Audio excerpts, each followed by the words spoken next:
Let's explore Eureka Springs, Arkansas and get off the beaten path. Eureka Springs is a fabulous vacation spot. People from around the world come here to enjoy the Passion Play, downtown, and all the community has to offer. But there's so much more to Eureka Springs, so what do you say we take a look at the downtown and some of the popular sites like the Flatiron Building, and then go off the beaten path? Did you know in some parts of Eureka Springs what is now the first floor used to be the second floor? That's right, during the 1800s due to flooding they raised the street and the second floor became the first floor. But you can still tour parts of underground Eureka Springs. Another thing you'll notice about Eureka Springs is that there are a lot of steps, and I mean a lot of steps, but it's a city built on the side of a mountain. Eureka Springs is centered around the Basin Park, which is located right next to the historic Basin Hotel. This is where the community really started. As you may know, Eureka Springs came into being after the discovery of a spring, and people believed that this spring held healing powers. The spring was found in this cliff. Soon, people were flocking to the area. This forced the community to cap off the spring so they could control the flow of it and preserve it. After capping off the spring, they rerouted the flow of the spring water to this fountain in Basin Park. Of course, at one time, this fountain was much larger, and people could drink from it or even bathe in it. When you come to Eureka Springs, don't just stick to the main touristy area of the downtown. Get off a couple, 2-3 blocks in any direction and explore what there is. There's all kinds of beautiful shops and stores and great old hotels and beautiful churches. So make sure you take time to enjoy that also. This is the Palace Hotel and Bathhouse. It was built in 1901 and it's just a few blocks off the beaten path and it's on the trolley route. All the woodwork is original and it's absolutely gorgeous. Many of the lighting fixtures and much of the ornate woodwork is also original to the 1901 hotel. And this is the original elevator. Of course, you can't ride it anymore. And finally, they still offer mineral spas in the Bathhouse. Just down from the Palace Hotel is Sweet Spring. The residents named it Sweet Spring because they felt that the water had a sweet taste to it. Originally, the spring was much deeper and there was a wooden staircase leading down to it. But in 1885, they raised the stream of water so that it was more accessible and built the circular stone enclosure you see today around it. Another spring that's somewhat off the beaten path is called the Grotto Spring, and you literally head underground to experience it. You'll notice the words Esto Perpetua above the entrance to the spring. That's Latin for, let it be perpetual. The phrase symbolized the community's belief that the healing waters of the springs would flow forever. As you can tell by the name of the spring and the shrine it contains, it's also considered to be a place of spiritual connection and a place to find peace. The city took this belief so seriously, some of the first city ordinances were written in order to protect the spring for public use in perpetuity. This hotel, which was built in 1886, has quite the reputation. This is the Crescent Hotel. Now, it's supposedly the most haunted hotel in America. I don't think we'll see any ghosts. As you head into the Crescent Hotel, it looks like any other 19th century hotel. The woodwork is rich and ornate. In fact, the lobby is pretty much as it was in 1886 when it was built. Very little has changed. It still contains the expensive decorative pieces. And it has an incredibly ornate fireplace. So where does the haunting thing come in? This is the desk of Norman Baker. He was a flim-flam man who claimed to have a miraculous cure for cancer. He purchased the hotel in 1937 to open a cancer-curing center. For 2 years, Norman Baker claimed this was where sick people got well, but Baker had no cure. Instead, when his patients died, he would take them down to the basement that served as a temporary morgue, and they basically disappeared. But Norman Baker kept tissue samples in jars as souvenirs maybe. Nobody messed with the downstairs of the hotel until the early 60s, when the owners at that time discovered the sick, macabre collection of jars. To get rid of them, they took them behind the hotel and buried them. They were accidentally discovered in 2019. Archaeologists found more than 500 jars from Baker's sick collection. Oh well, I didn't see a single ghost. Kinda disappointed.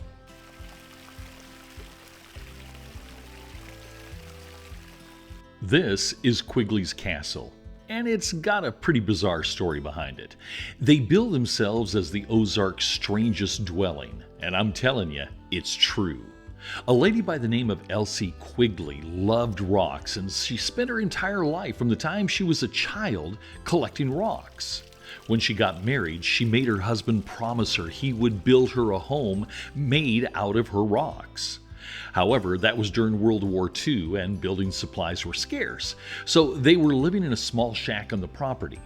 Not to be deterred, one morning as her husband went to work, Elsie Quigley told her children, "Today we're gonna tear down the shack." That way, her husband would be forced to begin building her dream home of rocks. So she decorated everything with rocks and the shells her husband would collect while she collected her rocks. I've got to tell you, this place was a bit bizarre. I'm not sure I could live in a home where everything was so busy and so strange. Now, I remember when I was a young man, we had something very similar to this in our kitchen. It was a hand pump, and it was hooked up to a cistern that was underneath the house that would collect rainwater or would have water from an outside well pumped into it. And then when you were inside, you could pump the handle of this, and it would bring fresh water into the kitchen. I'm not really sure I'd visit this place again, but if you're into eclectic design, this is the place for you.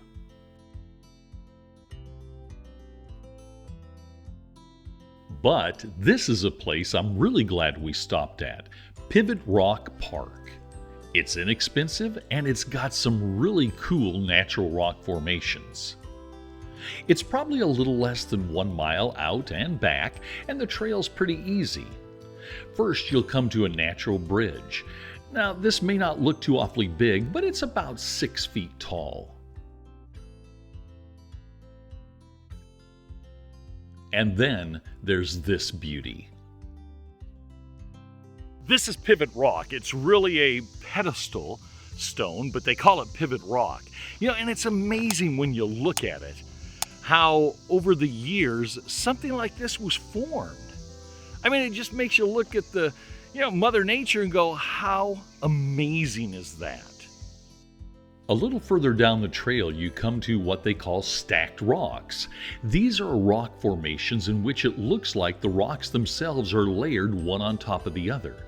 And of course, hikers have added their own unique touch by stacking rocks on top of them. So, I stacked my rock also. Another off the Main Street path is the beautiful Thorncrown Chapel. Built in 1979, it stands 48 feet tall and contains 425 windows and over 6,000 square feet of glass. The chapel wasn't built as a tourist attraction, although it does attract many people. It was primarily built, according to the builders, as a place of worship, devotion, and contemplation.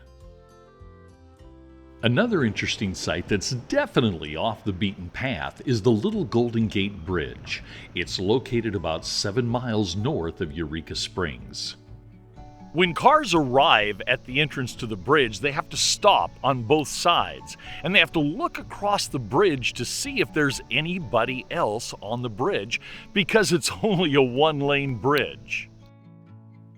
Its actual name is Beaver Bridge due to its location in the community of Beaver, Arkansas.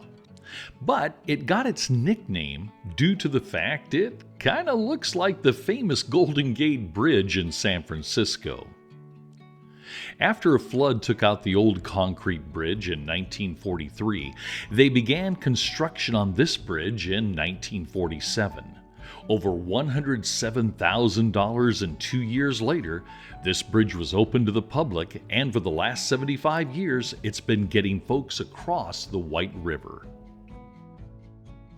As we head back into town, we made our way to Magnetic Spring.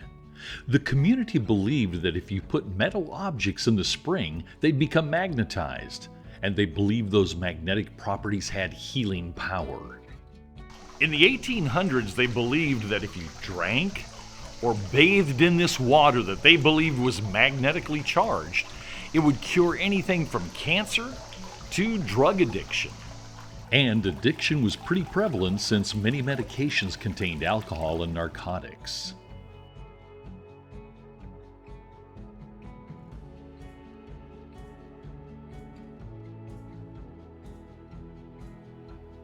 Another great place to go that's kind of off the beaten path is Blue Spring Heritage Center. There are beautiful gardens, places of historical significance, and an amazing cobalt blue spring. The spring produces 38 million gallons of water every 24 hours. The actual opening of the spring is 25 feet beneath the surface, but you can see from this time-lapsed video how it still swirls with great force. Just downstream from the spring is an old dam, and just to the south of that dam was the Blue Spring Saw and Grist Mill that was built around 1840. However, during the Civil War it was burned, and this mill was built to replace it in 1903, and it remained at this location until the 1940s. This is the original grinding wheel from the 1840 mill. Eureka Springs is perhaps best known for the Great Passion Play, unlike its big brother Passion Play in Oberammergau, Germany, which is performed once every 10 years. The Great Passion Play in Eureka Springs is performed annually, and it has been seen by almost 8 million people. And of course, the most well-known Passion Play landmark is the Christ of the Ozarks. Standing just over 65 feet tall with an arm span of 65 feet, this statue of Jesus Christ weighs over 2 million pounds, and it was built strictly by hand. There was no part of the cement or plaster which was poured. Now, I have to make a confession. I'm a bit claustrophobic, and so when it came to visiting Onyx Cave, I was a little apprehensive. Now, you might ask, why are there meals ready to eat in a cave? Well, in the 1960s and 70s, this cave actually acted as a fallout shelter in case of nuclear attack. Maybe that's why there was a wishing well. Onyx Cave did not get its name because there's onyx in here. Rather, it got its name from flowstone, which is a smooth mineral deposit that forms in a limestone cave. This flowstone was oftentimes referred to as cave onyx, thus the name Onyx Cave. In addition, there are at least 4 other states that have caves which contain the name onyx, despite the fact there are no onyx located within those caves either.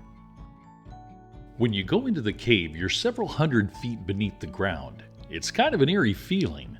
But on a hot summer's day, it's kind of nice because the temperature stays a constant 57 degrees or 14 degrees Celsius year-round. This formation is known as the Dragon. And this formation is known as the Elephant. Let's take a look inside the Elephant. It's kind of cramped, but you get the idea of what the inside of these formations look like. It's really quite amazing.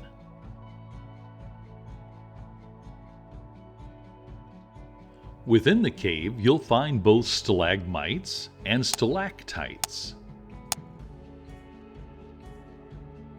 You'll even find a few pillars, or stalagnates, which is when a stalagmite and a stalactite meet. Onyx Cave offers self-guided tours, or for a few bucks more, a tour guide will take you through the cave and answer any questions and take you deeper into the cave. So when you visit Eureka Springs, it's well worth a 6-mile trip to Onyx Cave.